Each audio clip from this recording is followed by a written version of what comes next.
This episode of the Order of Chaos podcast is brought to you by Blunt Force Astrology. This is my new course starting October 28th. Links are in the description.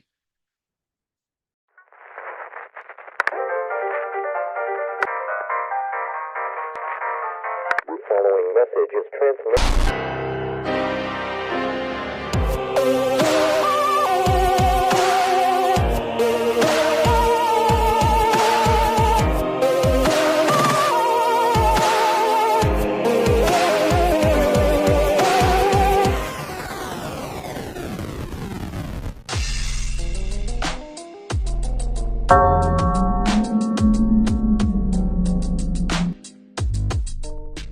All right, welcome back to the Order of Chaos podcast. Today, my guest is Casey Zabala. Did I pronounce that correctly, by the way? Yes, you did. Yeah. Okay, awesome. Casey Zabala, welcome to the show.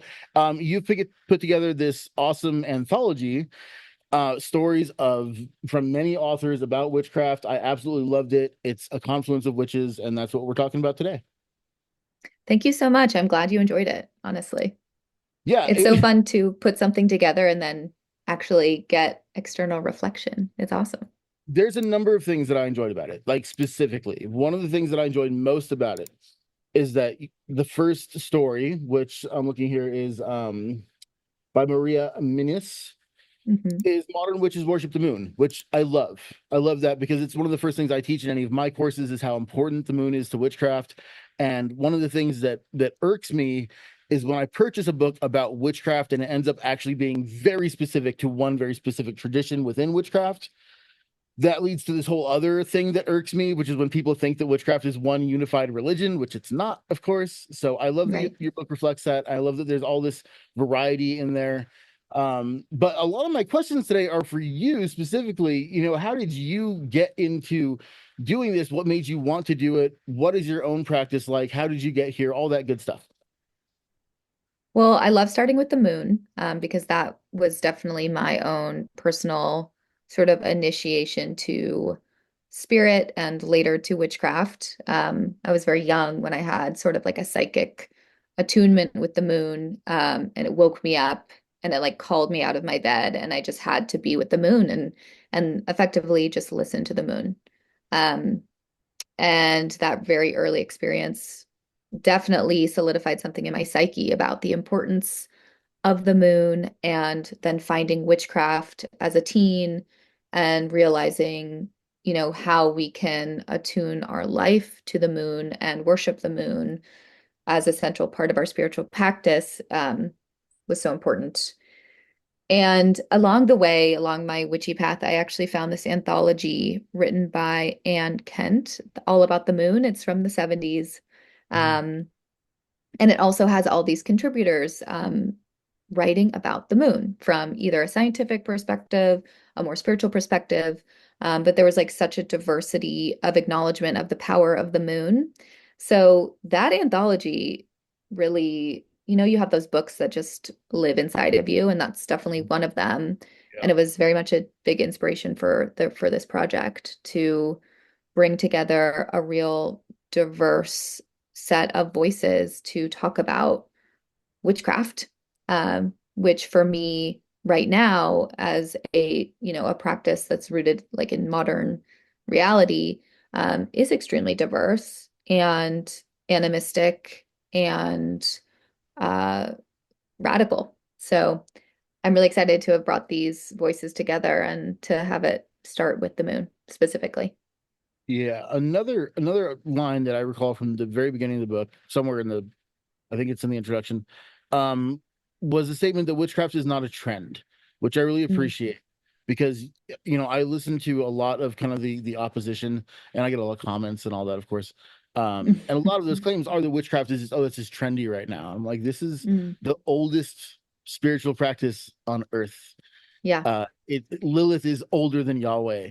This is ridiculous to make this assertion that witchcraft is some kind of trend. It's a tradition. It's a under an umbrella, right? So all these traditions are under this umbrella of witchcraft, which it is as old as humankind. And that's something that I think people Agreed. don't understand. I was in a seminar. This is a work thing a while back, and one of the they got on the topic of witchcraft, and everyone in the seminar was like, "Oh, that's funny. Witches don't exist." I'm like, "Hi, yeah, we do." And it turned into this whole thing. So I appreciate that that was addressed. There's so many things I think. So I guess for me, what I enjoyed most about the book was that it didn't veer off into any super specialized areas. It was applicable to anybody that practices, and I would imagine very enjoyable for anybody that practices. Yes, I mean, I hope so. My hope is that it really opens up people's scope of awareness to what witchcraft can be.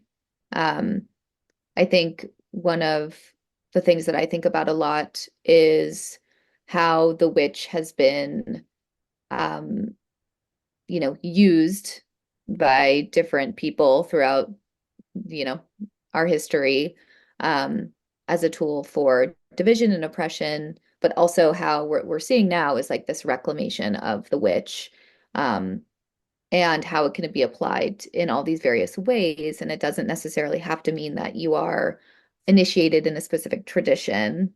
Um, it really can mean something that is more empowering, perhaps, more inclusive, perhaps. So that's really what this book is also very much trying to show people.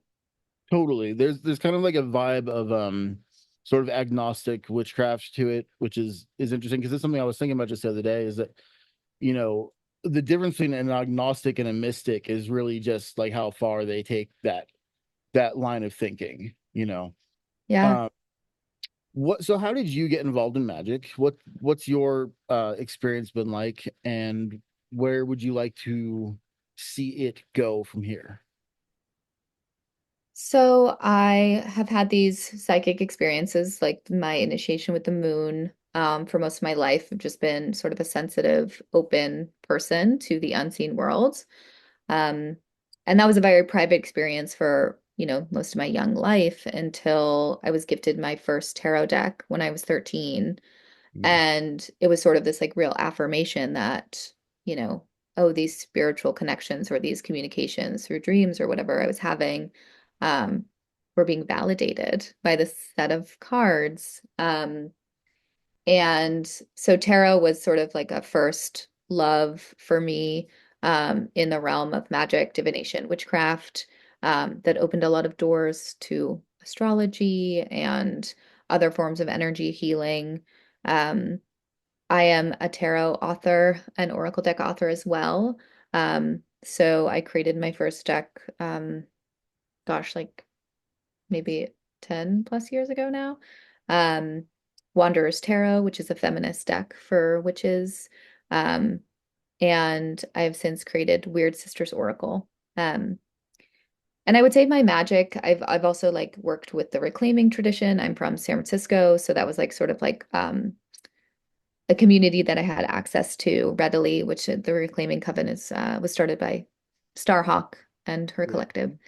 Um, so I don't know, my witchcraft has always been very creative, very personal, and very much, working with the unseen world, very much rooted in the spirits that I feel I am in communication with, um, whether that be through the moon, plants, my own ancestral lineage. Um, and now my personal practice, it very much looks like offering intuitive guidance. I'm a intuitive professional using cards and astrology, archetypal astrology, specifically.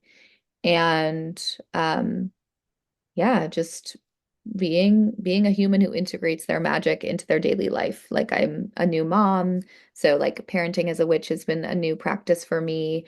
Mm. Um, and just sort of trying to really live a life that feels enchanted, um, which is part of what this book aims to also kind of weave in is, how can we not see spirituality as something that is separate or like outside or something we do, as like a task, but really something that like is who we are.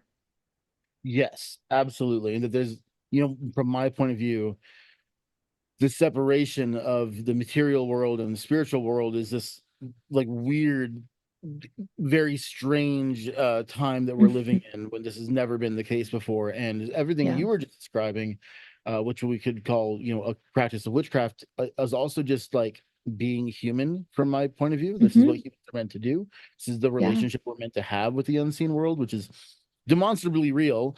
I love that there is a section of your book or chapter in there that deals with quantum witchcraft and what is it, because that's something that my point of view is that these two realms, spirituality and quantum physics, are going to smash into each other much sooner than people think. You know, Yeah. like not 100 years from now, like 5 years from now. I agree, especially with all the artificial intelligence that's happening. Hmm. Um, and we think about sort of like how magic has through time like animated, Hmm. Yeah, golems and like this is like things that magic has always been endeavoring to do and has done. And now we're just seeing it in this like binary code way. Um, but yeah, I'm very excited to see how the realm of magic can positively influence, perhaps technology and the spaces that we inhibit in those ways. Um, but I do think, there is a lot of education around sort of like knowing your magical agents or knowing your magical agency in every situation, um, like understanding energy exchange in digital spaces and hmm, with digital entities. Um, I think it's like very similar to like knowing your spell ingredients and honoring the associations and the symbolism behind them. I think there's a layer of that that's going to come into how we interact with technology and how we interact with each other on technology. That's going to be very interesting and like a new frontier, I think. Um, totally. What one of the it's a funny example, kind of what you're talking about, but it's strangely true is that the whole emoji thing, these are mhm. essentially hieroglyphs. and Yes. and kids today, I have an 8-year-old, and so I'm exposed to a lot of this. They have a whole language that can be just expressed through just emojis. Yes. And, yeah, and so one of a friend, um their kid is a teenager, was explaining to me uh the what emojis mean, ironically, I suppose, because you're not supposed to use them apparently like they're meant anymore. That's like, I'm too old for this, but it was very interesting from an outsider's point of view, saying, oh, you can't use that emoji, it doesn't mean that anymore, it means something different. And Oh they're all gosh. up on this, yeah, and I have I no feel idea. like I should know that. What are we really saying when we mean to be saying something else? No idea, right? Yeah. Uh, it's interesting, and I love the idea of digital entities, because this is another thing that keeps me up at night as I'm thinking. Okay, so I'm a big believer in animism, and the animism and panpsychism are essentially the same thing. Hmm. So if we're living in an animistic universe or animistic world, and we create a computing system with a similar capacity in any way to a human brain, consciousness could just inhabit it. We don't have to, we don't, there's no creation of artificial intelligence. We're creating a vessel for intelligence to inhabit. And I feel like that is going to be a kind of discovery that this is going to be something we find out about AI that was unexpected, right? Like, oh, Hmm. and maybe an older intelligence inhabits it, or maybe these intelligences have already inhabited the internet. There's things Maybe that they've, can yeah. happen on the web that I've noticed are very Lokian, or Thoth seems to Hmm. have a very strong Hmm. presence on the internet. Yeah, I've And seen that that too. that kind of stuff just gets my mind, like, maybe that's why I can't sleep at night. I don't know. Yeah, I mean, there's a lot there. I think too, I think about, with AI, it's, and also I think about this with the tarot, for instance, like these human created spiritual entities or tools Yeah. that really speak to like human spirits, calling in our beloved dead, whoever might be, these energies that are very human consciousness. It's like, how do we train an AI to have the intelligence of a blackberry bush? And Hmm. like, what can that blackberry bush then teach us about how to rewire human consciousness to maybe be more participatory with an ecology. Like Mhm. my fear a little bit about AI is like who is building it and what type of intelligence is it upholding as like the right or the best types of intelligence. Because, as an animist, I think about all these other types of intelligence and wisdom that we deprioritize or we don't pay attention to enough. Right. And we see that in like the climate collapse that's happening all around us. It's like that's because we didn't think water was important enough to, hold as sacred. Um, so yeah, I'm interested to see if anything can be done to sort of like actually help us grow beyond our human consciousness and honor the more than that is available to us. So one of the arguments that bothers me is to argue that there's no spiritual realm, or that nature isn't intelligent, because you have to use the intelligence that nature gave you to make the argument that nature isn't intelligent, and that just drives me bonkers that people don't Right. make that connection, right? And then so with the moon and all this stuff coming together, you're talking about other types of intelligence, and that makes me think of the subconscious mind, which is where witchcraft really happens, right? The subconscious mind to me is the underworld, and the moon is a direct representation of the subconscious mind, and that's why we have this mystical connection to it. And so like all of this stuff comes together in a way that you can, from my point of view, you start to see that the lines of separation are just gone, right? You can't make distinctions. I cannot distinguish between the moon in the sky and my own subconscious mind anymore. To me, they're the same thing. Or Mm. between the gods and the planets. One of the things people always ask me in my classes are like, I'm really confused. What are the gods? Are they archetypes? Are they aliens? Are they the planets? Are they spiritual entities? I'm like, yes, yes, Yes. they are those things. Yes. Great answer. You Yeah. know, I think Uh, I think that's something that's very real because I think witchcraft um is one of those, forms of spirituality or wisdom even that forces us to be beyond like binary mhm. thinking Yes. into a more like multi-dimensional, multi reality Yeah. um where all things are layered and true. Um, and I think about this a lot when I teach tarot workshops because, there can be a moment when if we haven't been really fostering our intuitive thinking or intuitive knowing, people can get really stuck on, what does this card mean? And the little Totally. white book that tells you exactly, a keyword or whatever. It's like it's almost like we have to really like put that part of ourselves aside and tune into this space that's maybe more receptive and open to the multitude, which is like the quantum physics thing, right? Totally. Or with tarot specifically, understanding that you have the meaning of the card, and then which is one area, put that in a box over here, and then you have the spirit of the deck that you're working with. And Hmm. so one thing that I really noticed is I've got all my decks over here, but this one has a personality, and this one has a personality, and this one has a particular spirit attachment, and this one often disagrees with this one. Hmm. Yep. So they each they are inhabited by a spirit, or they could be potentially inhabited if that's a connection that you make, if you prefer. But then there's also the spirit of the tarot as a whole. So there's the collective consciousness of the tarot, and then there's the individual meanings of the cards, and then as a learning to be a good tarot reader is just something that takes time, I think, and a Hmm. lot of practice. But as you get really good at this, you'll kind of know which mixture of these things is coming through in a particular card. So, like, let's say the Four of Wands, for example. Some people see the Four of Wands and they're like, married, you're gonna get married. And I'm like, I don't know about that. It's celebration, absolutely a gathering of Hmm. spirit, perhaps a celebration of some kind of union, but it doesn't, it's like marriage. There's so many other Hmm. things to be, and you have to like it's like potatoes. Okay, so I was a chef for a long time. It's like potatoes. There's Nice. 1,000 ways to cook potatoes. You're eating potatoes no matter what. But French fries and mashed potatoes are not similar.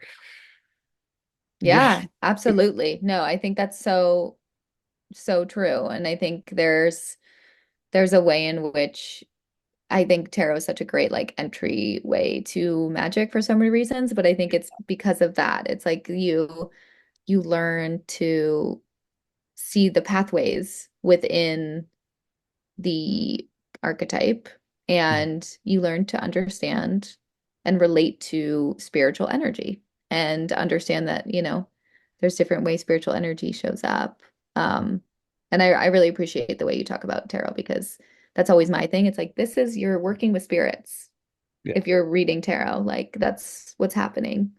Um, and I think it's so important to acknowledge and be sort of in some kind of relationship with those spirits. It's Hmm. like, if you are work with the Thoth deck, like that's the deck where you're going to be invoking that Yeah. energy, right? It's like, and that's a very specific type of energy, and it'd be wise to understand not only that energy and that spirit, but also the spirit of Aleister Crowley and the magic that like they have chosen to put together. That's And what I was about to bring up is that if you're working with the Thoth deck, you're working with Crowley.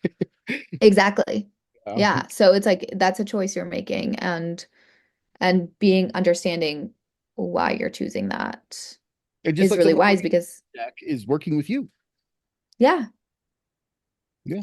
And yeah, that part of you that generated and created that for the reasons that you did, it's all baked into that cake that they're touching when they pick up those cards. Um, totally. Yeah. and yeah, I love what you were saying about so this is wild because it's something that I went from one side of the spectrum to the total other. I started out with a very atheistic practice. In fact, the vast majority of my time that I've practiced magic has been through the psychological or mind models. They're very, very Cool. hyper rational. Hmm. And the more I started to learn and get involved in and like really interested in quantum physics and then also Jungian psychology, I'm like, oh, this is the same thing. There's no distinction to be made here whatsoever between magic, quantum physics, and psychology. There's just three different ways to look at the exact same thing, but there are so many practitioners out there that are like, it's this one and not this one. I'm like, Right. okay, it's like it's water or steam. Like Hmm. it's the same thing. You just gotta I don't understand how people don't see that. It irks me a little bit, but that's fine. So one of the things I strive to Yeah. teach is, look at things from multiple angles, and you get a better view of the truth, right? Which is unknowable, Yeah. and we just get as close to it as we can. It's like the sun, or the truth to me is like the sun. Like we can see it, it's there, we know it's there, but you're never gonna touch it. Right. Yeah, And also I think people get really stuck in linguistics or semantics about some of this stuff.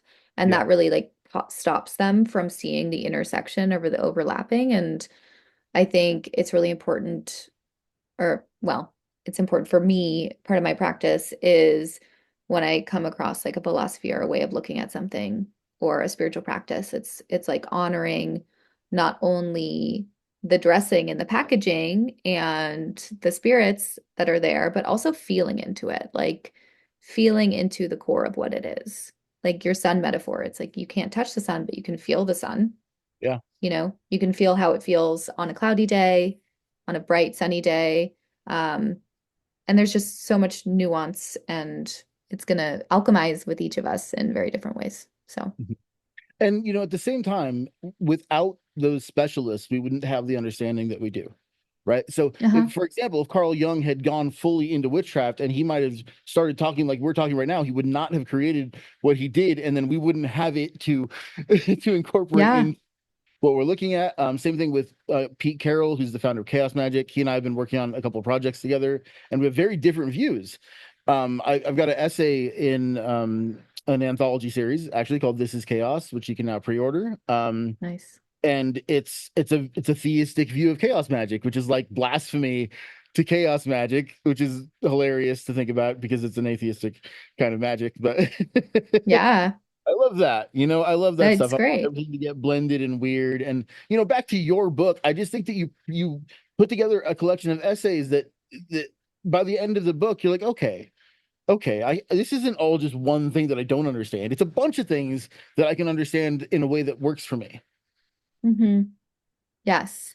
Yeah, I guess the hope is that, I started off my forward by saying witchcraft is not a trend, but I do think we're at this stage of information sharing and the evolution of witchcraft itself where we can go deeper and we can do what we've just been talking about, which is go into the layers and the nuance and the complexity of these practices. And so the idea was to really kind of bring that forward for folks and, not necessarily do another anthology on like the basics of witchcraft or like the how-to books. I think so many of us are really at a place where we're weaving together so many things in our practices. Mhm. And my hope is this an opportunity for folks to really say, like, oh, what am I weaving in now? Where am I at my personal evolution in my own practice?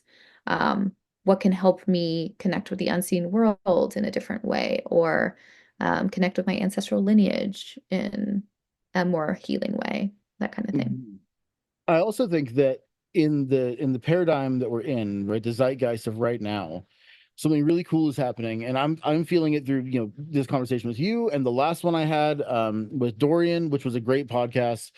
We are entering a place now, like with the YouTuber, whatever the modern witchcraft movement is, where we can start talking about more advanced topics without Hmm. feeling like no one's gonna pay attention to this, no one cares.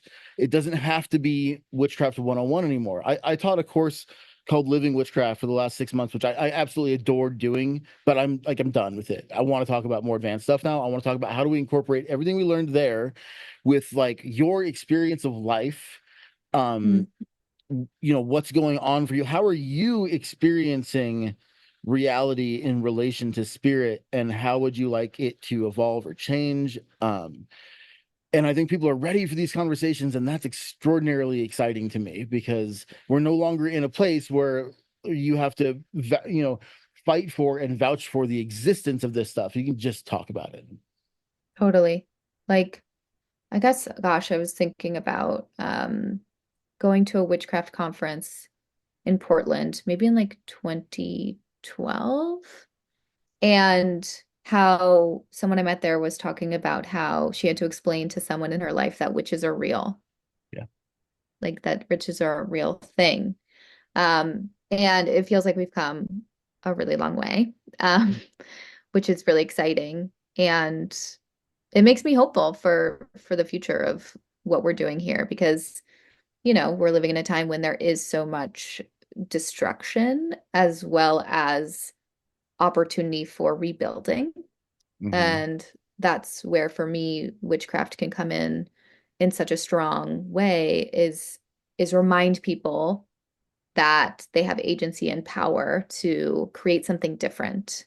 Hmm. Um, and that's where I'm hoping witchcraft is going, is like really in a direction of fortifying people who are activists, organizers, really at the forefront of rebuilding. Because that's, I think, we're still in the destruction stage, but we do need to think about what's next.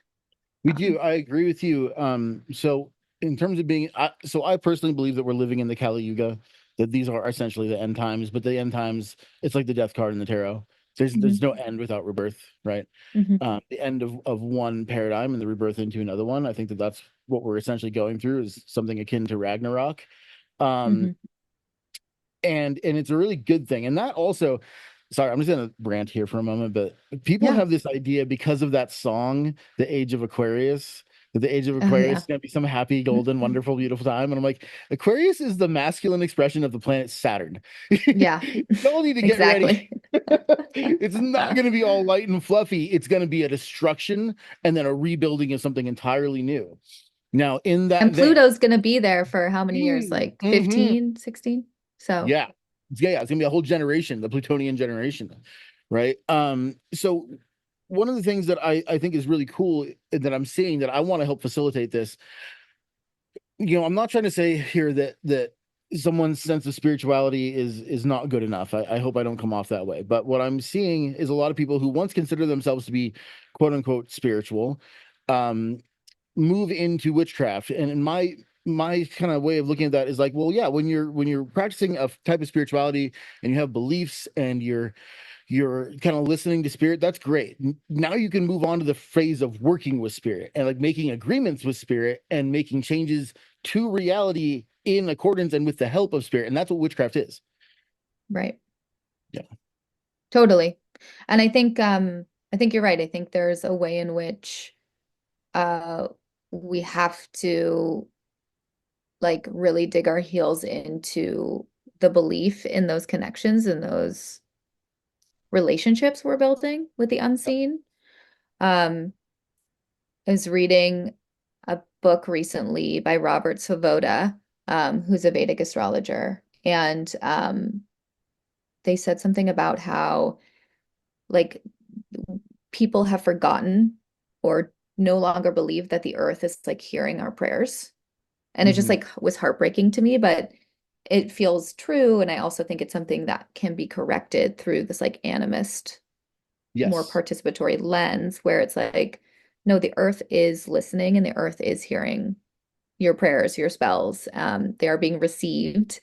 And we just have to like really be in that place of firm belief in that, I think. Um, Yeah, I agree. yeah. I think it's impossible. So,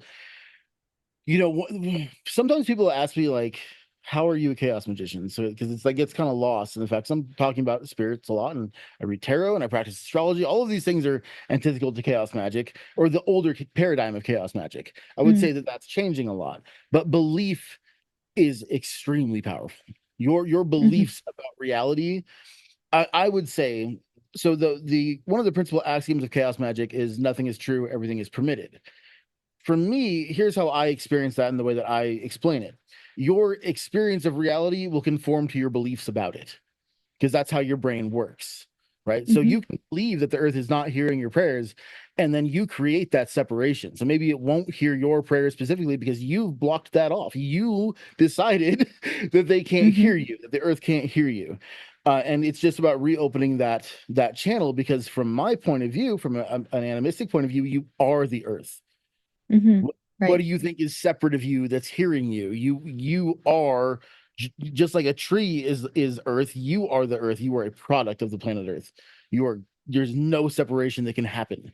Even if Mhm. we rocket off to Mars, you are the earth. Yes. Yeah. And I think it's just, it comes back to this point about, how much propaganda we have been, fed Yeah. for centuries about how we are separate from. Um, and that's what has created that sort of divide. I think it's like maybe you actually do believe you are the earth, but you've been gaslit for a really long time into, not knowing that. And that way of Um, thinking permeates science and many magical practices and many aspects of spirituality that humans are somehow separate from everything else. And totally. I don't get it. I get that we're Yeah. separate because we're different, but we're not that different. Dolphins have bigger brains than us. So do whales. We don't understand their intelligence, but we know that it's there. We just don't Hmm. relate to it very well yet. Yeah. Um, but we are not as unique as we think. We're another animal. We're just the one at the top of the food chain, and that's cool. But it doesn't make us a wholly separate thing. Yeah. I just saw a really cool X-ray image of like a skeletal hand of a human and a skeletal hand of the flipper of a dolphin Mhm. and how similar they look. It was just like really beautiful. Yeah, yeah, it is, and also, I mean, and again, this is the stuff. This is the reason I can't sleep at night. Is Yeah. how is it that every living creature has such a similar structure, right? Like we, of Mm, course, there's things that don't have bones, but everything has a brain. Everything has heart, some kind of central nervous system. Everything has.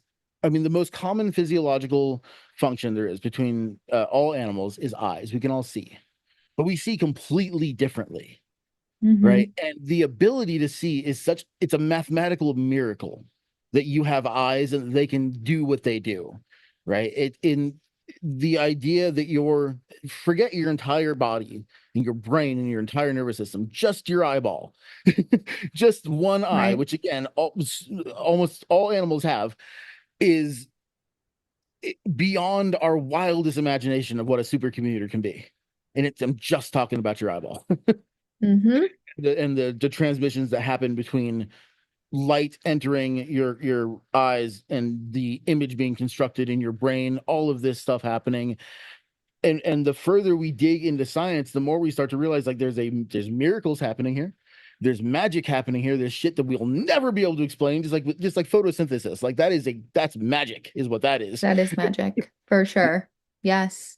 Yeah, and this is all part of the reenchantment that I think gets sort of lost, if we can be in awe of our experience and in awe of, what our fellow animal kin are doing and what the plant kingdom is doing, like we would have a very, very different relationship to our world, ourselves, you Yeah. know, the people we walk by on the street. It would just be totally different, you Yeah, know? it would. And you mentioned propaganda, and I kind of like avoid conspiracy on this show because I'm not a fan of conspirituality and where that goes.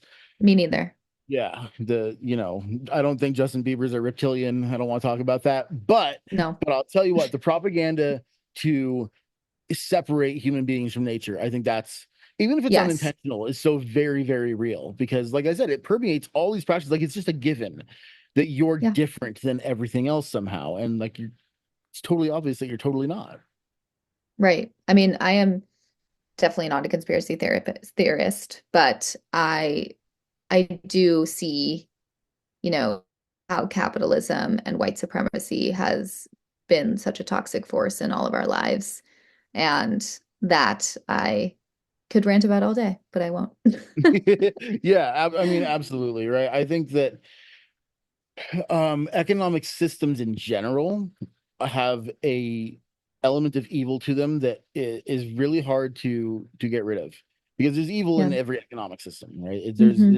no economic system that can exist that doesn't equate to human suffering and death on some level. And so I wonder if we're meant to use an economic system at all. Another thing that drives me bonkers is this idea that what if what nature's doing? Okay, so I wonder why can't an elephant drive a car? Right. Why can't a giraffe create science?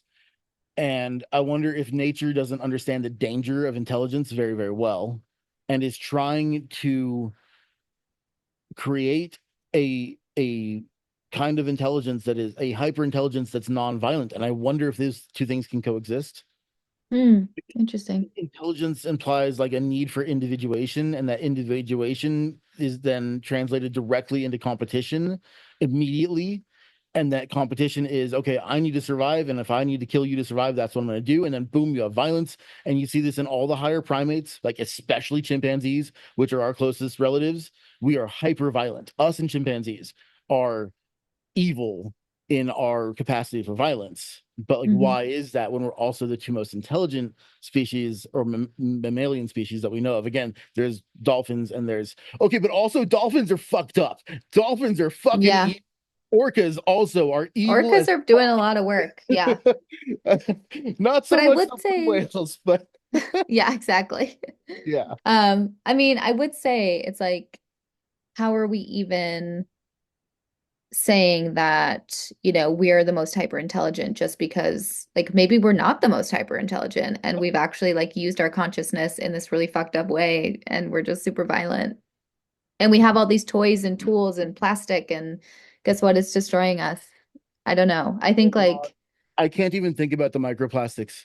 I know, I'm I can't sorry. I even shouldn't have like said it. no, I can't even. Oh I'm so God, there's sorry. nothing we can do about it. And no, it's I know. okay. It's fine. It's just, but it is. It's one of those things where I'm not a big fan of being willfully ignorant, but like I can't. It'll only wreck me to know more about I that. know. I know. Yeah. Well, I do want to say though, in the anthology, there's an amazing piece on capitalism and Mhm. witchcraft from Jessie Susanna, the Money Witch. And it really it helps me just like grasp with I think what we're talking about. It's like we live within these systems and unfortunately we're tangled in them in such a way where like we do participate in them. So how Oh can we as spiritual beings like show up yeah. and interact with the evil or the energy even of money in a way that benefits us and it benefits like an evolution in the way we are as humans. So, Yep. I grapple with that quite a bit myself because I run a business. This is what I do. This is my yeah, full-time job. And I have a totally. child and I have a car payment.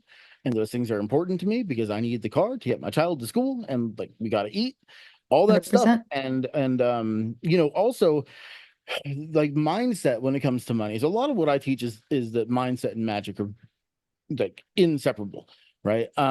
So having a positive money mindset without becoming falling in love with hypercapitalism, Hmm. those are important things because you need to be good at business, you need to understand money to make money, you need to make money to survive, but you don't have to fall in love with the system. You don't have to fully support something that clearly has some really serious major flaws to it. And I don't have the answer, but what I always just try to say, okay, my business model is quality first and then market the shit out of it. But you make sure that I'm extremely proud of what I'm doing and that it Yeah. has real value to people and there's no hocus pocus, there's no because there's so much of that also in witchcraft, right? Hmm. I've done a few episodes on this piece of garbage named EA Wedding, and cult leaders who want to take everyone's money and they're Yeah. selling, this dude has a ritual that he sells that's a self-deification ritual, which is hilarious because he does it for you. And it's like thousands of Oh, dollars, and people pay him to light a fire and dance around and act like an idiot and send them a video of it. wow. Yeah, there's a lot of That's that. amazing. Yeah, there's a lot of Yeah. I that. mean, it's, as a practitioner, and online, you have your host of scammers, that's the whole thing. But then you have people who are like earnestly like, will you do a spell for me? Or like, will you save me? Or, I'm being psychically attacked, all these things. And, you know, when I'm able to respond to those things, it's always like, you need to drink water, get Yeah. grounded, find a therapist or a friend who can support you right now, and also understand that you are powerful. Like you are in control. Like I had remember that you're in control. I had this exact conversation last night with one of my students. I have a student and friend who I spoke to last night who unfortunately suffers from PTSD, and she had her life had been going so well. She'd been manifesting using magic and creating a really wonderful life for herself, and then had a very triggering experience, and then everything started to fall apart, and she's not doing well. So we spoke, and I said, "Yo, yo, yo, yo, yo, you need to breathe." And you need to like realize how powerful you are because you are creating this. It's not your fault. Hmm. Something triggered this PTSD in you, and now your brain is shifting into another direction where it can cause so much calamity in your life. You've got to reel it in, breathe, understand how powerful you are, and use that power in the direction for what you want, not what you fear. Hmm. Yeah, that's real. I mean, it's a whole minefield, like our psyches, like we were talking about, we're so many layers of experiences and, you know, memories and lives and being in a place. I think witchcraft, one of the things that it has taught me is just like attuning to the center and like being able to get into the body in a way that is grounded and rooted. And that feels like one of the most powerful things about the practice because yes, there are so many ways that we can be triggered and have mental health issues and are at the whim of capitalism and all these things. But if we can remember that our earth is our body and we can root it back into our earth and just sort of like find resource within ourselves, that's the baseline. And from there we can choose. We have more agency to like be sovereign in our choices. You just reminded me of an experience that I had that I don't think I've talked about on this show before, and it's so funny to me because I'll never forget this. It's I would almost call it a core memory, but I was a teenager. I don't know if that's still happening when you're 19. So I was 19, and I'd been practicing magic since I was 15. But like at that point in my life, I was stressed out, and I was 19. I was the manager of a Domino's Pizza, and Mhm. everything was going wrong, and it was all on me. And I was like not only the manager, but I was the youngest person that worked there. And I was like losing it. And one of the delivery drivers was this older guy, and he said, "Come here, just come here for a minute. We're gonna talk." And he walked me through grounding with my root chakra, which I'd never heard of before, ever. and I Wow. was instantly calm. And I'm like, okay, let's have a good day. It was so I love powerful. that. Yeah, Yeah. that's great. I'd never heard the word chakra before, never, and Hmm. now it's such a now I lead my students. I do a morning meditation every day at 11 a.m. where we have a like it's goes right back to that experience of grounding and the importance of that and understanding your connection to the earth and just that visualization of a cord or roots extending from you down to the earth is so powerful. Truly.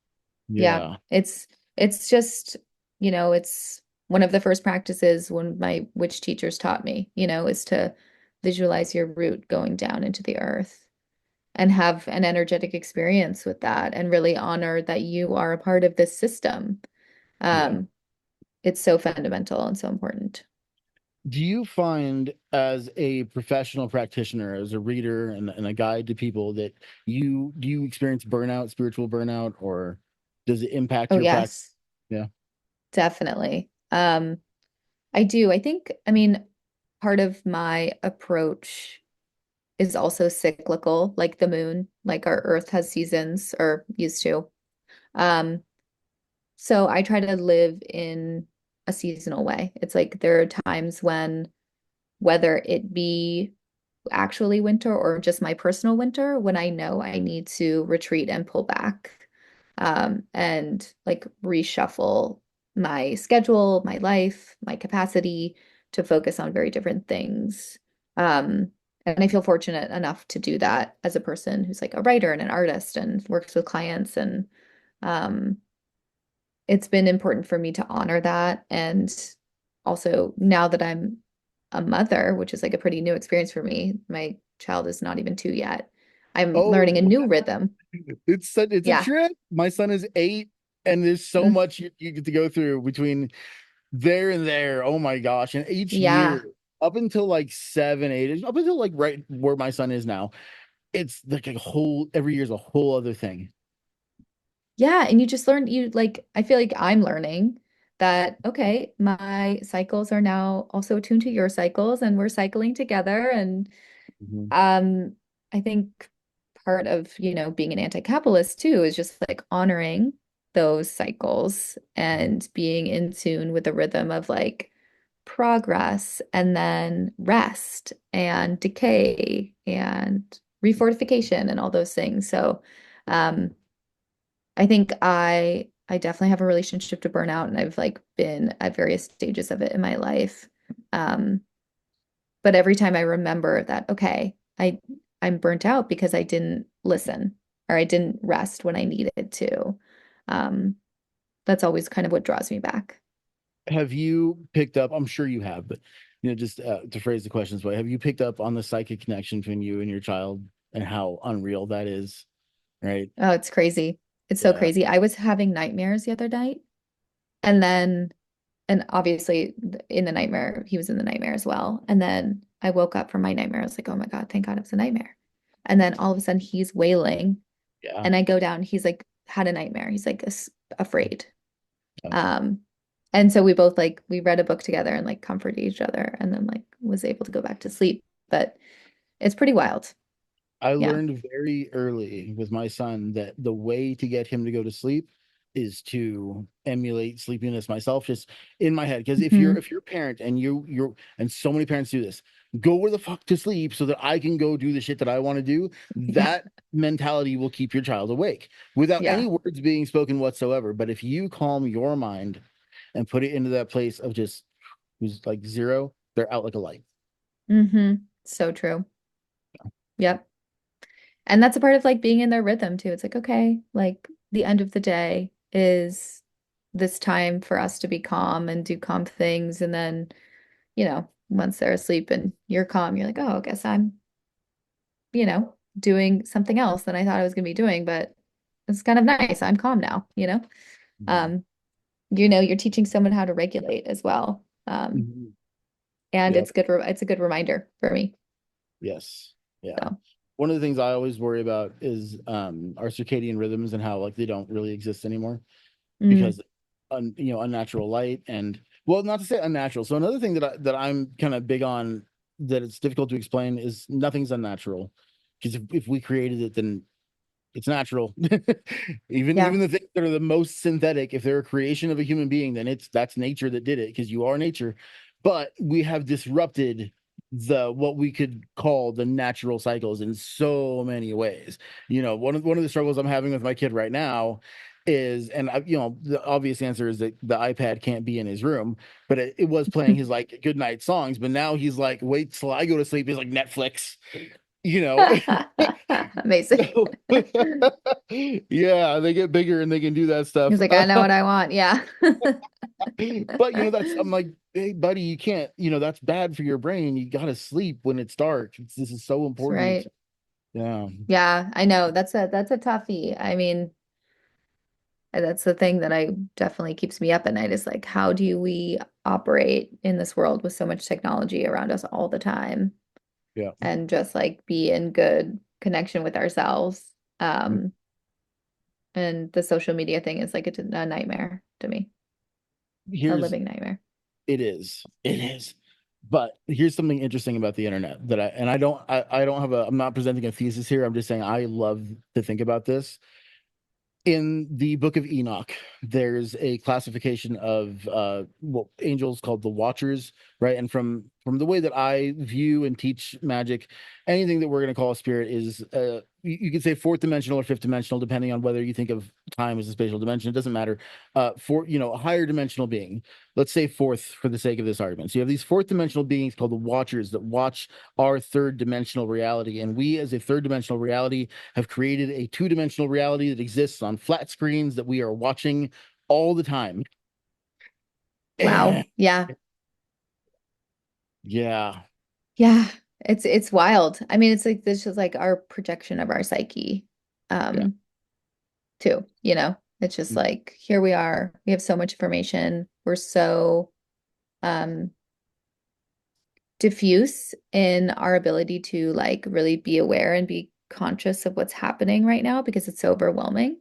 Like we're talking about the evolution of our consciousness and the destruction of our planet. It's like it's too much for us yeah, to hold, I think. And because of this disconnection that's been manufactured for all of us, we're also feeling this in a very isolated way.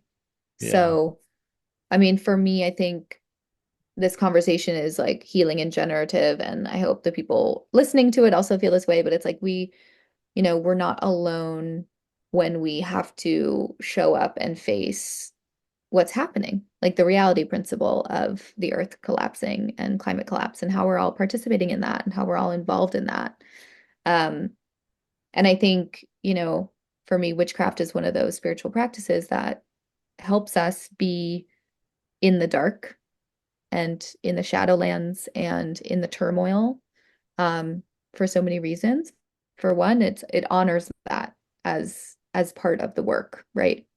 Um, magic is about seeing the complexity that exists and working with all of it and understanding that it can show up in all these different ways.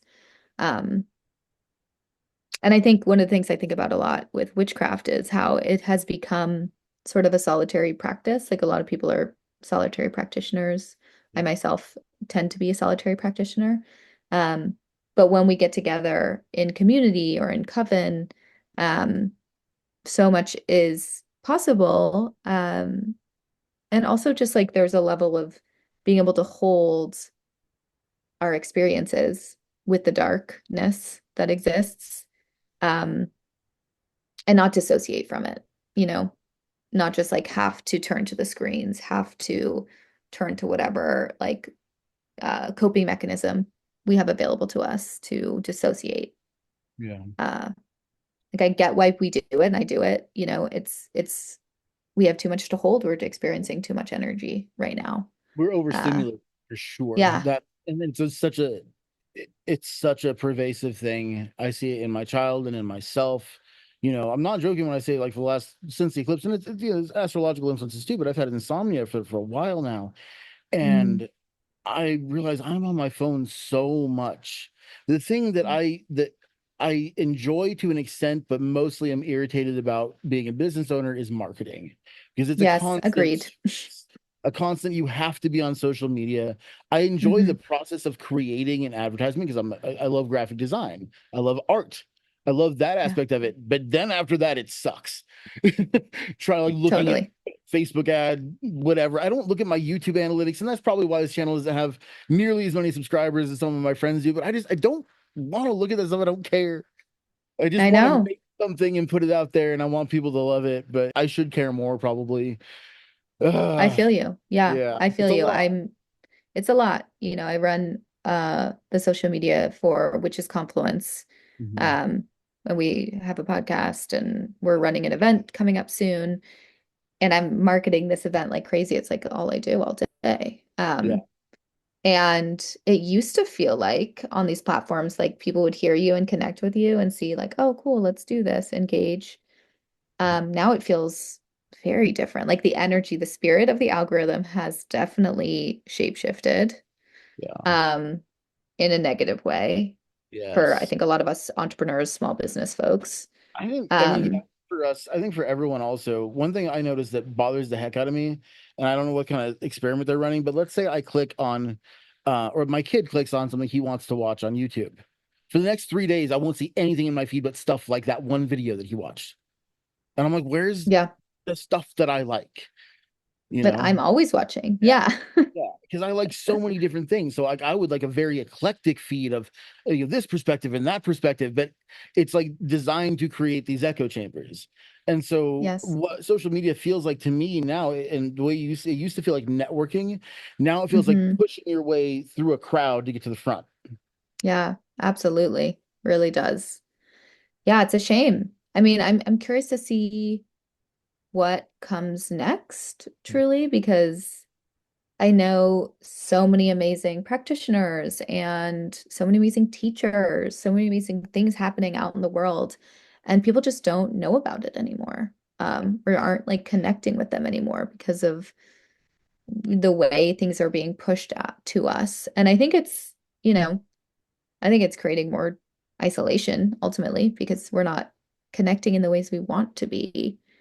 So I do hope that there's a 3.0 or wherever we are now of some kind of way for us to find each other and connect because I think magical people need more spaces to be together. Yes. Yeah, and creating communities is so very important.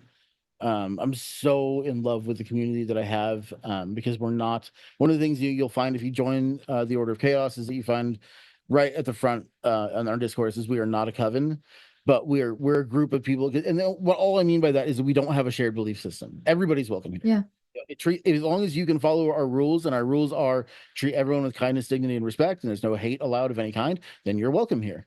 And that's it. And we can talk about we've got practitioners of Santa Muerte and chaos magic and Norse paganism and Wicca and all of these things in our group. And I love that. That's what I want. I do not want a religion. you know, right. yeah. Yeah, I think that's really important. And what makes witchcraft or magical practitioners so unique is that I think there's a level of just being able to accept difference, accept difference in the way that we practice and who we, you know, petition and who we are devoted to. And there's respect in that, acceptance and respect. Yeah. Um, The that big you don't see from these traditional religions that are like, oh, my God is the only God and his rules are the best rules. I fully agree with you. I think that one of the places that I exist that I'm not sure why I stay there. I'm in a number of like witchcraft for beginner books on Facebook, and this is something I use for a marketing tool, but also I try to do like a bit of charity work there, and I answer questions for Mm. free. You don't have to pay for anything. I'm there. I'm answering questions, but it's getting difficult because somebody who's new who will come in with a genuine question will just get berated by people. I've been practicing witchcraft for 20 years and I know the only one true way to do it. And I was like, shut the fuck up. This is so stupid. How could you say that? Truly, Yeah. truly. I'll just answer the question. I'll just say, here's my perspective. Yeah, totally. Yeah. I mean, yeah, I think the self-righteousness is something that needs to be examined The for sure. disdain towards Wicca in particular People are like, what Yeah, real witchcraft? Like, what is real witchcraft? Please define it for me. You know, it's what you do, right? That's what it is. That's your definition. Okay. You might want to think about that for a little while.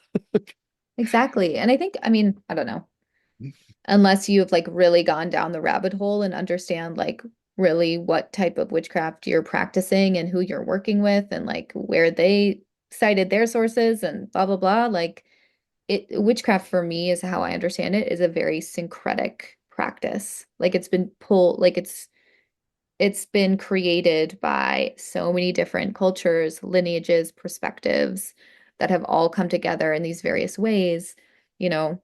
And some of them, you know, there are some like folk lineages that maybe are more direct and intact, but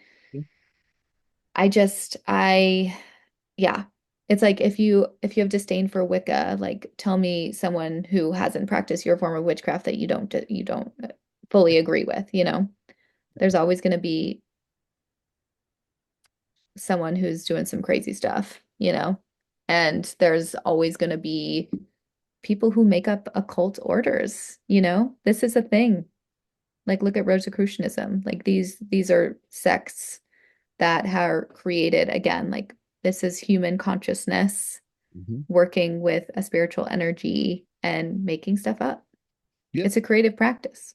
It's a creative practice, and it is a kind of right brain dominant psychology, which is what I think astrology is also. And if you so anything to me that's rooted in astrology is okay, so like everything's legitimate to me, but if it's rooted in astrology, it's like, okay, yeah, absolutely.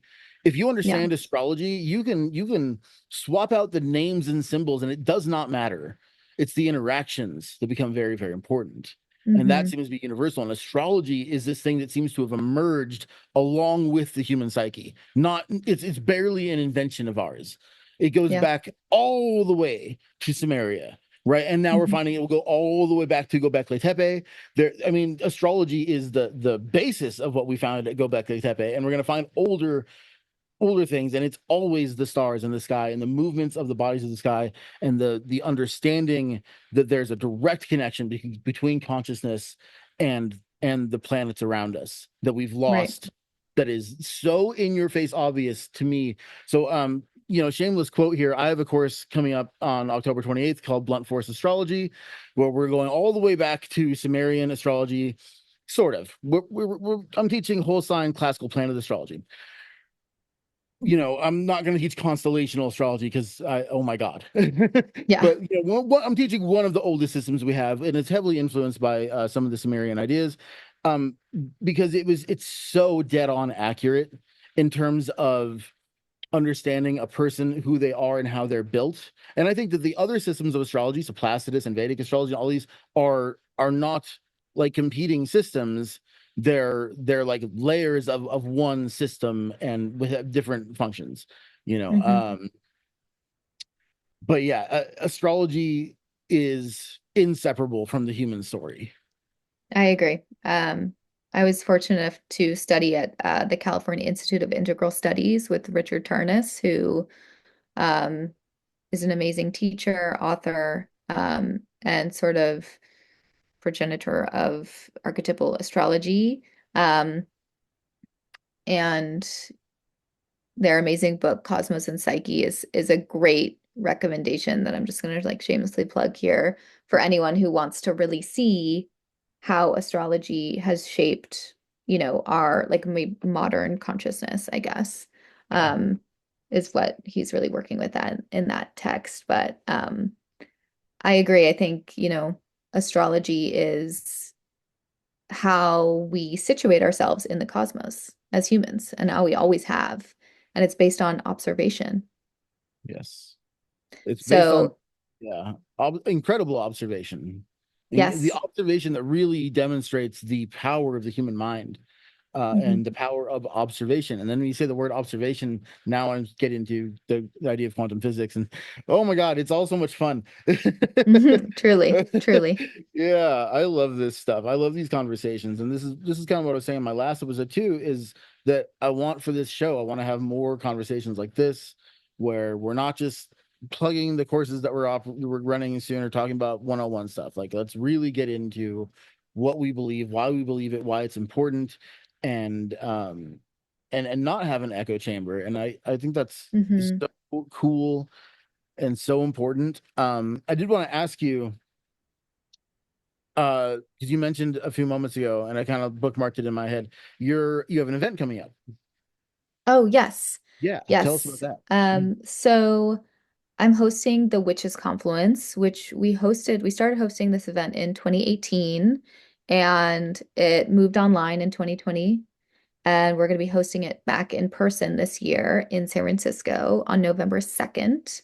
And we will also be hosting an online confluence as well, with workshops running from October 27th through the 2nd. Um, and the event is kind of a symposium. We'll have workshops from witches teaching on um, anti-racism in the tarot. We're going to have workshops on collective spell casting for liberation. We're going to have protection magic for witches and activism.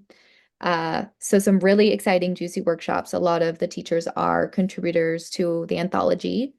Our Awesome. keynote speaker is Jessica Lanyadoo, who's an amazing astrologer, um, based out of the Bay and a psychic medium as well. So it's going to be a really full day where you get to just connect, be in person, practicing magic with your fellow witches at whatever stage of the journey you are at. Um, and then simultaneously, we have a magical marketplace happening where we have tons of vendors bringing their potions, their art, um, and giving readings. So it's gonna be a full day, November 2nd in San Francisco. Very cool. So Okay, join so us. I will include links in the description for that event.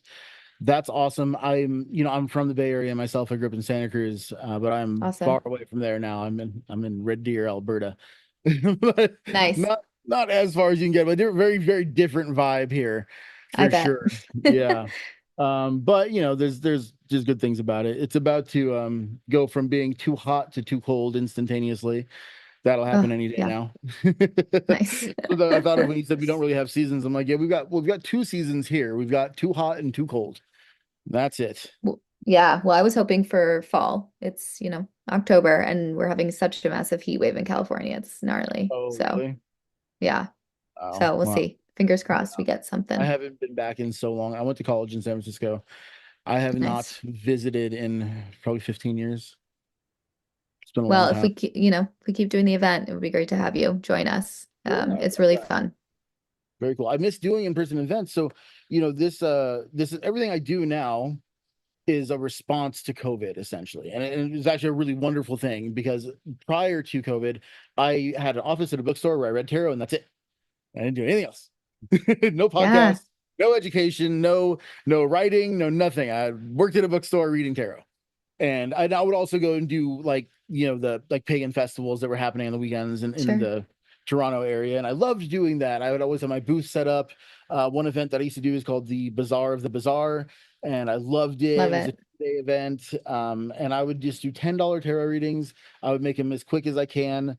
And I'd have a line that went out the door and it was beautiful. And that all just ended one day. It's Yeah, over. I feel you. I feel you.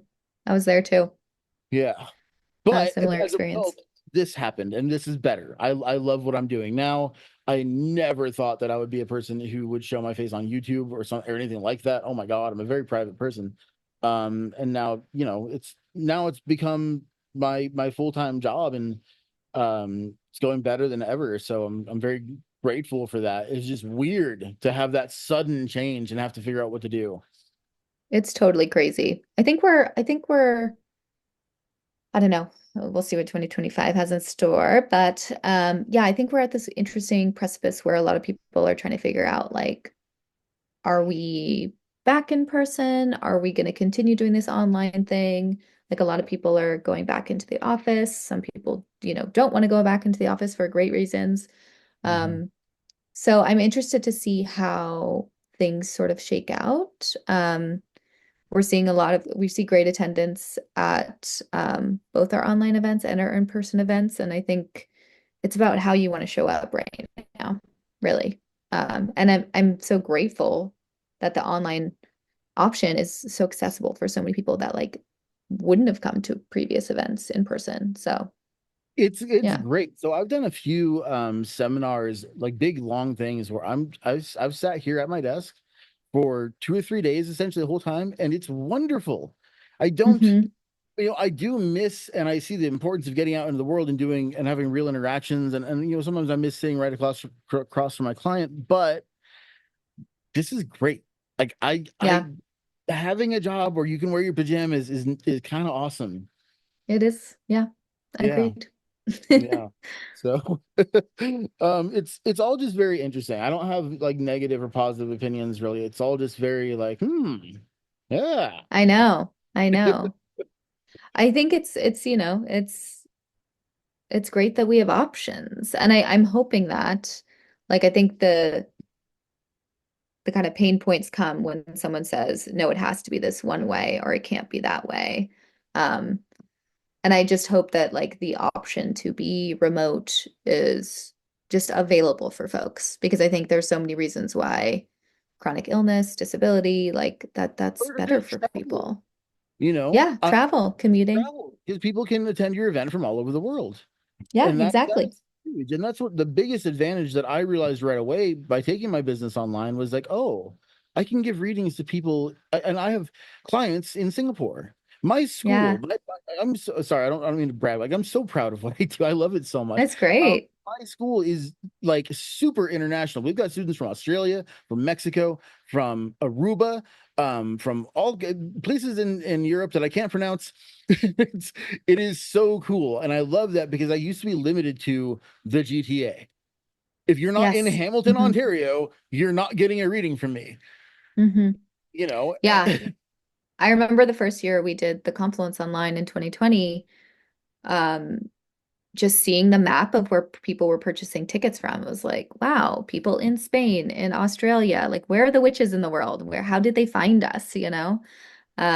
Whereas before it was like we were limited to like the 300-person auditorium. It's like now thousands of people can be in spaces and learn from these teachers. And yeah, it's just such a beautiful thing.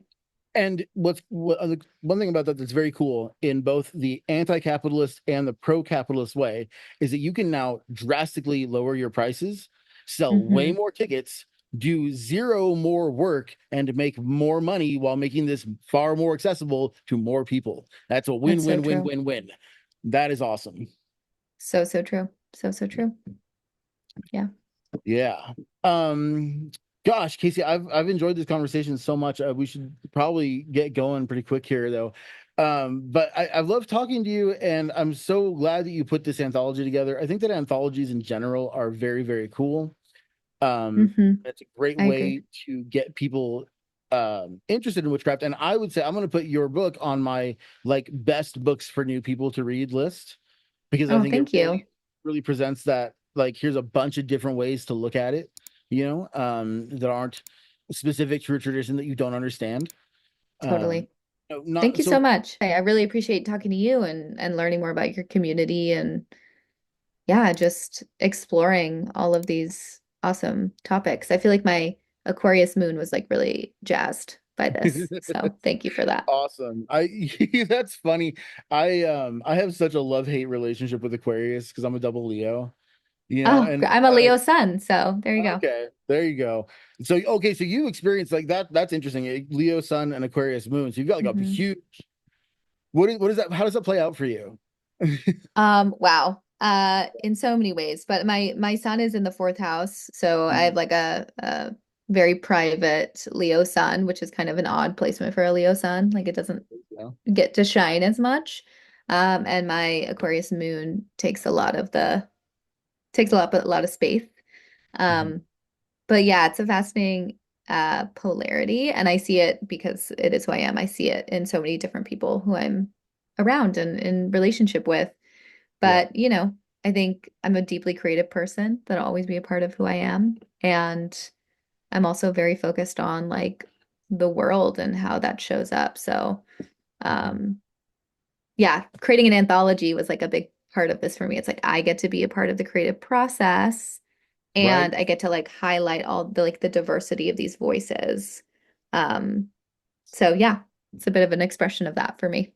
That's really cool. That's something I actually say, I joke about that a lot, as being a double Leo, is that, Leos are intensely lazy, but also very much enjoy the spotlight. And so it's so funny to me. I have a podcast where I get to have my own show, but like I just book guests who do the vast majority of the work for me. Yeah. Yeah, I get that. Yeah, it's really Resonates. cool. um and Aquarius being very focused on the collective, right? That's you can feel that through your book. There is an Aquarian energy to it for sure. There's also a very from my point of view, there's a very Scorpio energy to the book also, but that's because anything with witchcraft is going to have that eighth house, Totally. feel to it. But it's such a positive feeling in your book. It's Good. I'm it, glad. yeah, it's really, really great. I'm so glad you put it together, and I will recommend it to everybody. Thank you. That means a lot. Really appreciate it. Yeah. Um, so I will include all of your links in the description, especially to your conference and your book. Is there anything else you wanted to drop or talk about before we sign off here? Um, I would just encourage folks to check out my Substack. It's called Hedge Spells, and you can find it on my Instagram. My personal account is at Wanderers Tarot, or you can go to wandererstarot.com and learn more about ways to work with me or read more of my work. I'm going to be opening my books for readings around the winter solstice. So, Awesome. Well, Casey, thank you so much for being on the show. This was a wonderful conversation, and it was wonderful to meet you. yeah, wonderful to connect. Thanks so much. Yeah. Bye, everybody. Bye bye.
A picture, Uh-huh. like a headshot, your photo of your book, and all your links. Cool. I will. Awesome. Okay. All right. Bye. Bye.